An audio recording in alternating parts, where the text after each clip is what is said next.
Hey everybody, this is JP from BigSexyBeast.com, and I'm going to try to do a little bit different type of video today. I'm going to start a series that I call a tabletop review. Sometimes it'll be an actual gear review, sometimes I'll just be going over things that I carry with me, which is what I'm going to do today, and I'm specifically going to focus on first aid.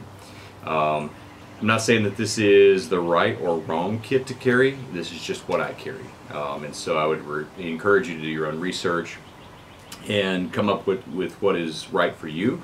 A lot of what is going to be right for you is going to depend on how you travel and how long you're going to be out, and how many people you've got and those types of things. So I'm going to go through what I carry. Most of the time what I'm carrying is set up for me to be out for 1 or 2 months at a time. So on a longer trip where I need to be a little bit more self-sufficient if I need be.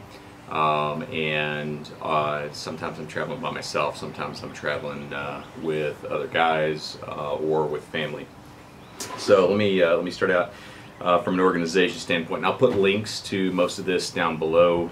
These are a couple of Molly bags that I got off of Amazon. I started building this out once I got Molly seat back panels from Blue Ridge Overland Gear to go on the truck from an organization perspective. So I'll start out with this one and take you through it, and then we'll move over here. So this is just a regular bag with a zipper top on it. Inside it I carry 2 individual containers. They are individually labeled, and it's one thing I will say you should do. You may be the one that needs the first aid, and so the better it's labeled, the better somebody else that's not familiar with your setup can find it. This one is labeled trauma. Inside this kit really are just 2 items. This is also kind of a grab and go, so I can shove it in the backpack if we're going to go on a hike, and I think that I might need something like this.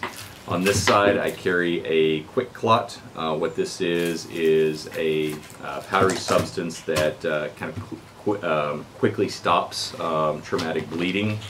And on this side over here is a hemorrhage control compression bandage.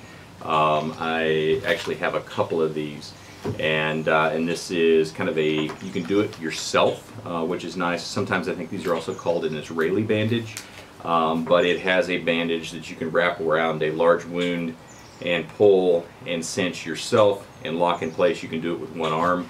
So if you're hurt and you've only got access to one arm, or you can only reach from one spot, you can do that bandage by yourself, and so that's kind of a nice way to go on the trauma side. This one, if you can see there, is labeled meds, and this is just a grouping of meds that I feel like I might need if I'm out for a long period of time. Some of it's common stuff, some of it's uncommon stuff. So opening this up, inside this Bayer bottle, it's actually, there are some Bayer aspirin in here, but also in here we've got probably about 50 ciprofloxacin. Ciprofloxacin is a broad spectrum antibiotic. I think it's the stuff that they use for anthrax, but it's also great for a range of intestinal issues. I actually originally got this prescription when I was down in Mexico and got sick, and they prescribed me like 150 of them, so I always keep them with me, because if you get a stomach bug coming on, a couple of these will kind of put it in its place. Motrin, I think in here also, no, that's mainly Motrin there. I have some tea tree oil antiseptic. The tea tree oil antiseptic is just kind of a good wound cleaning type of substance, and it's all natural. I've got oregano oil in here.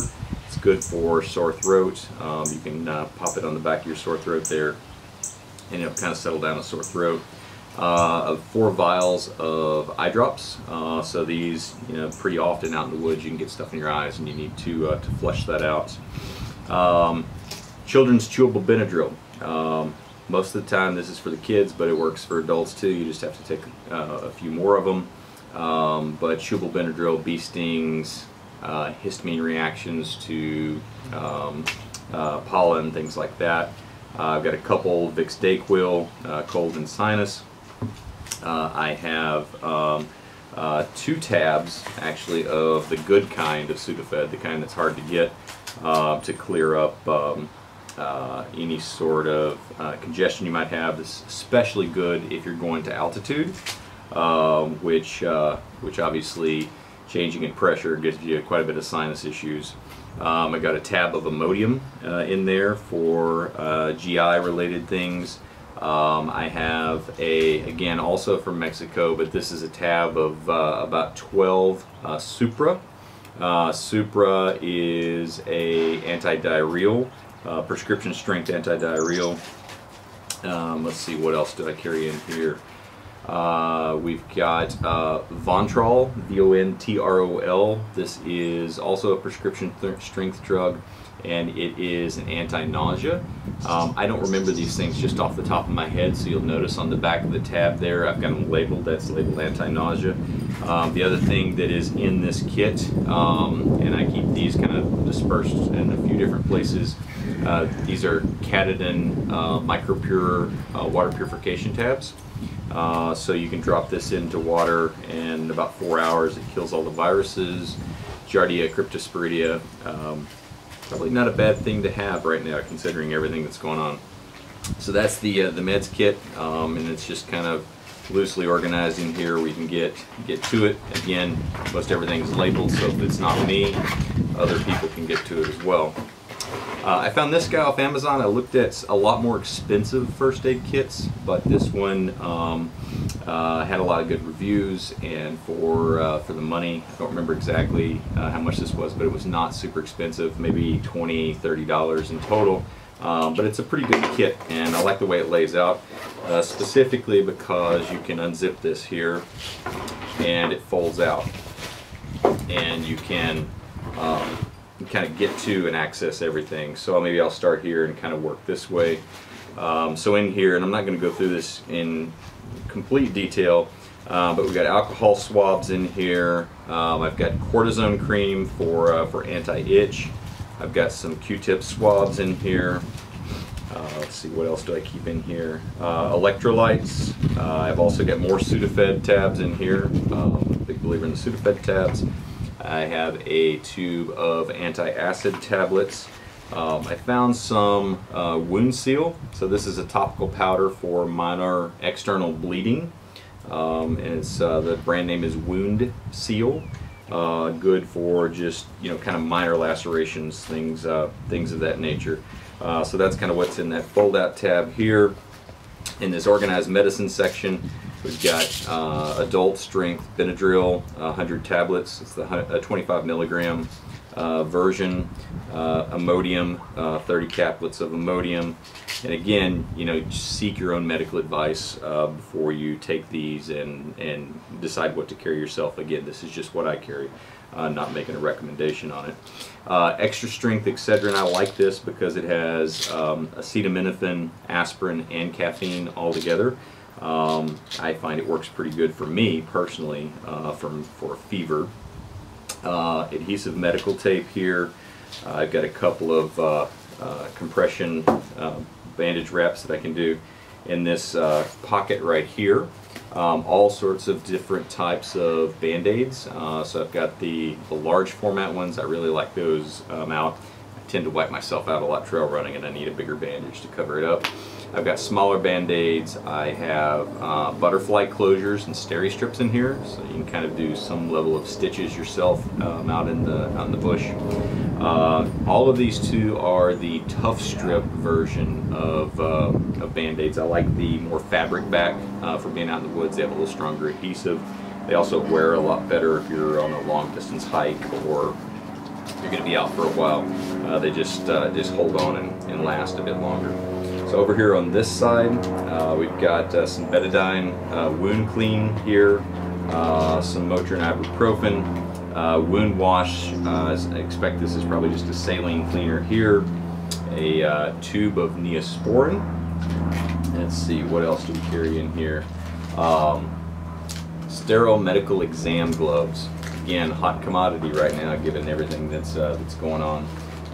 But gloves if you need to work on someone. And I saw this happen actually this summer where people were needing to administer first aid to a person that they found on the roadside, somebody they'd never met.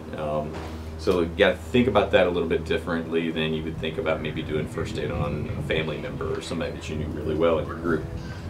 So not a bad idea to have those.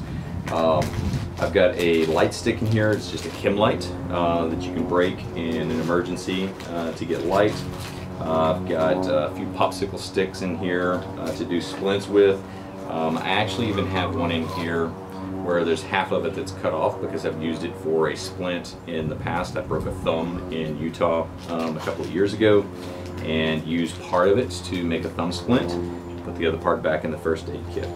I have a pair of, I guess you could call these forceps, or almost like a hemostatic clip or something like that. They do lock in place. A pair of tweezers, and then also in here another quick clotting sponge from Adventure Medical Kit. Adventure Medical Kit makes some really good stuff, and you can get a whole first aid kit from them. It is really expensive if you do that. First aid in general is really expensive, and so I built my own. I looked at the ingredients of what a lot of the others had, adjusted it for what I thought I needed and the length of time that I was going to be out, and made my own kit. And then I think the last thing that I keep in here, yeah, it looks like it, is emergency survival blankets, just one of those Mylar blankets. I'm a big believer in these. I keep one in almost all my packs because I've seen individuals go into shock on the side of the trail, and getting them covered up with a blanket is a really good thing to kind of help them with that, and just also to kind of help them calm down a little bit. A funny story, I had a buddy in the Himalaya that we ended up covering up with a blanket on the side of the trail. We were up about 19,000 feet, and he had some severe GI issues going on.